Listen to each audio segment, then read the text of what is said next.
Welcome friends to our channel. हमारे channel पे हम बेसिकली सुप्रीम कोर्ट के जो लेटेस्ट जजमेंट होते हैं उसके बारे में डिस्कस करते हैं। तो उसी के बारे में आज एक और रिट पिटिशन डाली गई थी गौरव कुमार के द्वारा। ये रिट पिटिशन थी अबाउट द इनरोलमेंट चार्जेस, जो इनरोलमेंट फ़ीस ली जाती है जब भी कोई एडवोकेट रजिस्टर करता है नया बार काउंसिल के अंदर, स्टेट बार काउंसिल के अंदर, तो उनसे एक एनरोलमेंट फ़ीस चार्ज की जाती है। वो कितनी होनी चाहिए, उसके क्या प्रावधान होने चाहिए और कितनी वो ले सकते हैं, तो उसके रिगार्डिंग पिटिशन गौरव कुमार जी ने डाली थी और उसी के बारे में आज का जजमेंट सुप्रीम कोर्ट ने दिया है। तो इसके बारे में डिस्कस कर लेते हैं। तो इशू क्या था कि जो एसपीसी थी वो इनरोलमेंट फ़ी चार्ज करती थी, जिसके अंदर वो लाइब्रेरी फ़ी, आईडी कार्ड और अदर जो चार्जेस थे उसको इंक्लूड करके जनरली ही हर state bar council somewhere around 15,000 to 42,000 के बीच में एक चार्जेस लेते हैं। अब जो ये फ़ीस है वो कहाँ से डिराइव की गई है, तो बेसिकली हमारे यहाँ पे एक एक्ट बन रखा है, एडवोकेट एक्ट 1961। एडवोकेट एक्ट 1961 के अंदर जो सेक्शन 24241F है, उसके अंदर क्लियरली मेंशन है कि कितनी fees involvement fee as a ले सकते हैं और उसके क्या मैंडेट है। और ये जो प्रोसीडिंग है वो अंडर आर्टिकल 32, मतलब आपको पता होगा जब भी रिट पिटिशन डालनी होती है सुप्रीम कोर्ट के अंदर तो हम आर्टिकल 32 के अंदर डालते हैं, जो भी कॉन्स्टिट्यूशनली चेंज करना होता है। तो अभी थोड़ा सा बैकग्राउंड हम लोग जान देते हैं।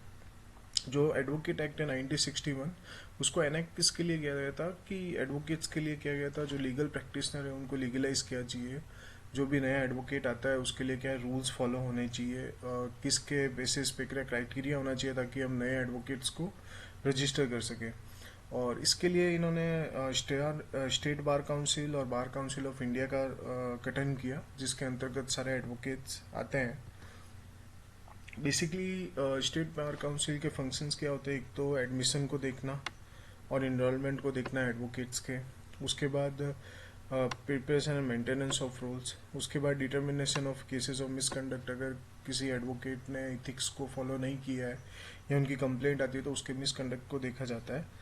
और जो राइट्स होते हैं एडवोकेट्स के, जो प्रिविलेजेस होते हैं या जो इंटरेस्ट होता है एडवोकेट की, उसकी टेक केयर करना। और जो भी लॉ रिफॉर्म हो रहे हैं या लीगल एजुकेशन होती है, टाइम टाइम पे सेमिनार वर्कशॉप्स ऑर्गेनाइज करना, तो ये सारे फंक्शन होते हैं एसबीसीज के।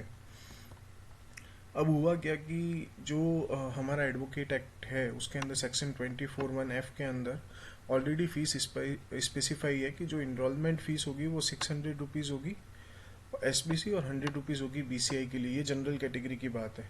और जो शेड्यूल कास्ट और शेड्यूल ट्राइब्स है उनके लिए फ़ीस 100 रुपीज़ तो स्टेट बार काउंसिल के लिए होगी और 25 टू बीसीआई मतलब बार काउंसिल ऑफ इंडिया के लिए होगी। तो ये फ़ीस ऑलरेडी एक्ट में मेंशन है।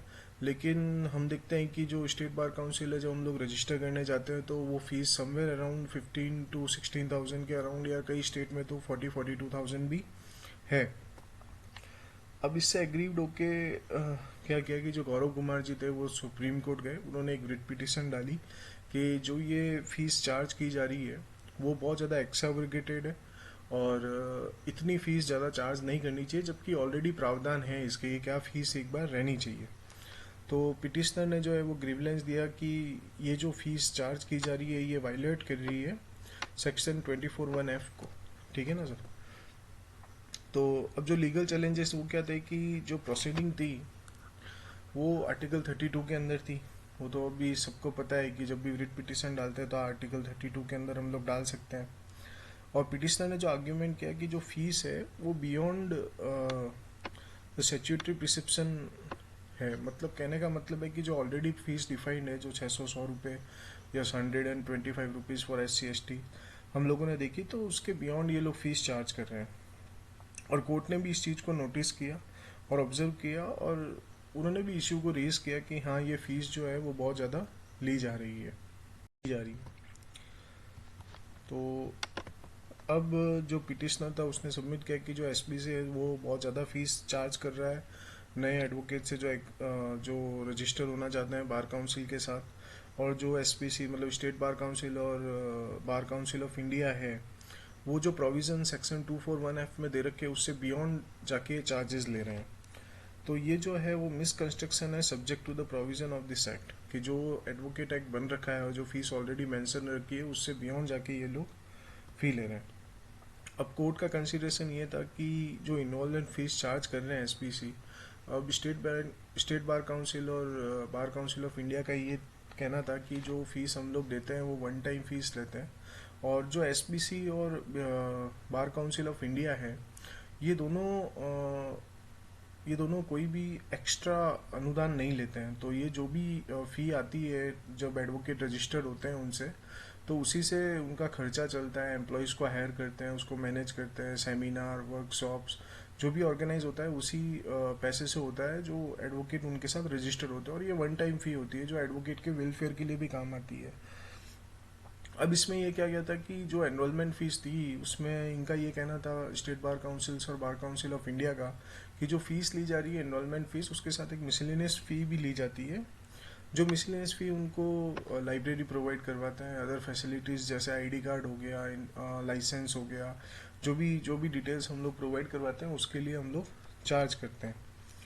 अब टोटल आज का डिसीज़न ये आया है कि जो एक तो ये आर्टिकल 19(1)(g) जो कि कॉन्स्टिट्यूशन का आर्टिकल है उसका उल्लंघन है, आर्टिकल 14 का उल्लंघन है। तो इसके लिए सुप्रीम कोर्ट ने ये डिसीजन दिया है कि जो फीस डिस्क्राइब होगी, जो फीस चार्ज की जाएगी, वो as per the section 24(1)(f) के अंडर ली जाएगी, और जो मेंशन है उतनी ही ली जाएगी, उससे ज़्यादा नहीं ले सकते। तो जो एनरोलमेंट फ़ीस है वो एनरोलमेंट फ़ीस ही रहेगी, अदर चार्जेस को उसमें इंक्लूड नहीं किया जाएगा। तो अब अगर आप नए एडवोकेट हैं और आप रजिस्टर करना चाह रहे हैं तो ये आपके लिए बेनिफिट है कि अब फीस आपको ज़्यादा बढ़ा के नहीं देनी है, आपको फीस उतनी ही देनी है जितने की लॉ में मेंशन है। थैंक यू, होप ये वीडियो आपके लिए सही थोड़ा नॉलेजेबल रहा होगा। इसका जजमेंट अगर आपको चाहिए तो आप मुझे व्हाट्सअप कर देना, मैं प्रोवाइड करवा दूंगा। प्लस आप मेरे चैनल को लाइक और सब्सक्राइब कर सकते हैं। Thank you.